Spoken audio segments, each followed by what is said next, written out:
Hello everyone, welcome to my channel Dentistry Media. Our topic for today's discussion is calcium channel blockers. These are the class of cardiovascular drugs and they block the voltage sensitive calcium channels which are funnel shaped glycoproteins which span across the cell membrane and function as ion selective valve. They are of three types, that is the L type, which is present in the cardiac muscle, smooth muscle, SA node, AV node and the endocrine cell. The T type, which is present in the SA node and endocrine cell, and the N type, which are specifically seen only in the neuron. Therefore, these calcium channel blockers, they specifically block the L type voltage gated calcium channels which are present in the heart and in the blood vessels. The three groups of calcium channel blockers are phenylalkylamines, which includes verapamil, the benzodiazepines, which includes diltiazem, and the third one, that is dihydropyridine, which includes nifedipine, nimodipine, nitridipine, lasodipine, amlodipine, and so on. Now let us see the mechanism of action. The intracellular calcium ions, they play an important role in maintaining the tone of the smooth muscle and the contraction of the myocardium. Now let us see its effect on the smooth muscle present in the blood vessel. Now this is the image of a smooth muscle of a blood vessel. These are the L-shaped voltage sensitive calcium channels. What happens is during action potential, the calcium ions, it enters the cell and it in turn stimulates the intracellular store, that is the sarcoplasmic reticulum, to release more of calcium. This calcium, it binds with calmodulin to form the calcium calmodulin complex, which is required for the phosphorylation of the myosin light chain kinase. This myosin light chain kinase, which is phosphorylated, it activates the myosin and enhances the excitation contraction coupling. Therefore, it is required for vasoconstriction. What this calcium channel blockers does is they inhibit this voltage sensitive L-shaped calcium channels. Therefore, the entry of the calcium ions are decreased, which in turn causes decreased formation of the calcium calmodulin complex. Therefore, it fails to phosphorylate the myosin light chain kinase, in turn leading to relaxation of the smooth muscle present in the blood vessel. The calcium channel blockers, they have an extravascular effect, that is they relax the bronchial, the biliary, the vesical, intestinal and the uterine smooth muscles also. These drugs, they inhibit the calcium channels on the myocardium. Normally, the force of contraction of the myocardium is directly related to the concentration of the calcium ion in the cytosol. I have given a small animation for the role of the calcium ion in cardiac muscle contraction in my previous video on cardiac glycoside. Please find the link in the description box. What this calcium channel blockers does is they inhibit this voltage sensitive calcium channel, which thereby limits the entry of the calcium ions inside the cell, leading to decreased activity of the cardiac muscle, that is there will be decreased heart rate and decreased contractility. The phase 0 depolarization in the SA node and the AV node are largely mediated by the calcium ions, and also the atomicity and the conductivity of these cells are dependent on the rate of recovery of the calcium channels. As these drugs inhibit the L-shaped calcium channels in the SA node and the AV node, they inhibit the entry of the calcium ions, leading to a considerably less steep zero-phase depolarization and a longer refractory period, resulting in depression of the pacemaker activity and conduction.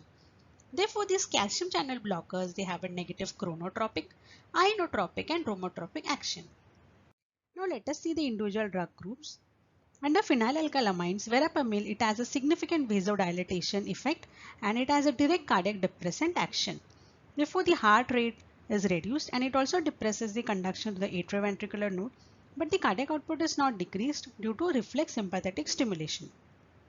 The adverse effects include nausea, constipation and bradycardia, which are more common. These drugs can worsen the heart failure and can accentuate conduction defects due to the direct cardiac depressant action. Therefore, they are contraindicated in patients with atrioventricular block and in patients with underlying myocardial disease. Verapamil should not be used concurrently with beta blockers because of their additive sinus depression. It can also cause conduction defects. This should be avoided along with other cardiac depressants like quinidine, and it increases the plasma concentration of digoxin, leading to digoxin toxicity. Benzodiazepines are the next group of drug. They have less marked cardiac depressant activity and they are less potent vasodilator when compared to verapamil. The side effects are milder, but the drug interactions and contraindications are almost similar to verapamil. The dihydropyridines are the third group of drugs. They have little direct cardiac activity, that is no negative chronotropic or dromotropic action, and they have negligible negative inotropic action. And they specifically act on the blood vessel. Therefore, they are also called as peripherally acting calcium channel blockers. They have little interaction with other CVS drugs like digoxin or warfarin, which are concomitantly used with the other calcium channel blockers. All this make them particularly attractive for the management of hypertension. Nifedipine is the prototype of dihydropyridine. It possesses mild natriuretic property. It is rapidly acting and has a short duration of action. The side effects include flushing, palpitation, headache, ankle edema and hypotension. These are related to the immediate high level of the drug in the blood due to its rapid action. It can be managed by giving a starting low dose or by fractionization of the drug. They have an increased risk of myocardial infarction and mortality. Because of this, it is replaced by the slow and long-acting dihydropyridine, that is the amlodipine. They are absorbed very slowly. That is a peak are seen after 6 to 9 hours. They have a long duration of action, which gives the added advantage of a single daily dose. The side effects includes ankle edema, and the other side effects like flushing, palpitation, headache and reflex tachycardia due to the vasodilatory effect are markedly avoided. Nimodipine is a short-acting drug. It penetrates the blood-brain barrier due to its high lipid solubility, and it selectively relaxes the cerebral vasculature. Therefore, it is also called as a cerebroselective vasodilator. Because of that, it has a specific indication for the prevention of neurological deficit following subarachnoid hemorrhage. Most of the calcium channel blockers, they have a short half-life except amlodipine and few others. Most of the drugs, they undergo high first pass metabolism except amlodipine. These are high clearance drugs and they are maximally distributed in the tissue. More than 90% are metabolized in the liver and excreted in the urine. Chronic use in case of verapamil can cause decrease in its own metabolism, leading to increased bioavailability of the drug. The most common side effect reported with the calcium channel blockers includes constipation due to its relaxant effect on the intestinal smooth muscle. Headache, dizziness, feeling of fatigue and reflex tachycardia are related to the vasodilator effect. Gingival hyperplasia are reported on chronic use and ankle edema is more commonly reported on patients prescribed with amlodipine. All the calcium channel blockers are effective in reducing the frequency and severity of angina. In classical angina, they reduce the cardiac work by decreasing the afterload. In the variant type of angina, they prevent arterial spasm. In an unstable angina, they cannot be considered as a primary treatment, but they can be given as an add-on therapy along with the nitrates when it is associated with coronary spasm.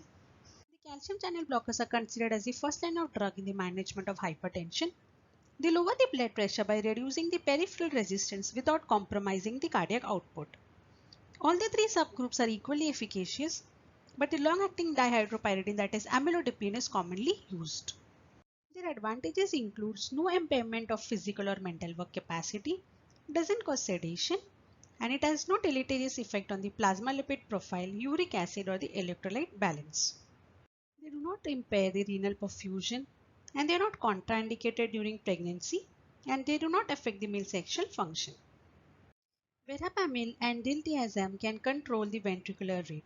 Therefore, they are highly effective in the management of paroxysmal supraventricular tachycardia and supraventricular arrhythmias. As the calcium channel blockers, they have a negative inotropic action. They are effective in the management of hypertrophic cardiomyopathy. The few important takeaways: calcium channel blockers with a predominant peripheral effect are the dihydropyridines, that is the amlodipine. Verapamil is the only calcium channel blocker with the maximum effect on conduction in the heart. That is why it is contraindicated in patients with complete heart block. Nimodipine is the cerebroselective calcium channel blocker which is used to reverse the compensatory vasoconstriction after subarachnoid hemorrhage. And calcium channel blockers can be given safely to patients with asthma, obstructive lung disease, migraine, and also in cases with peripheral vascular disease. Thank you for watching and do subscribe for more videos related to dentistry.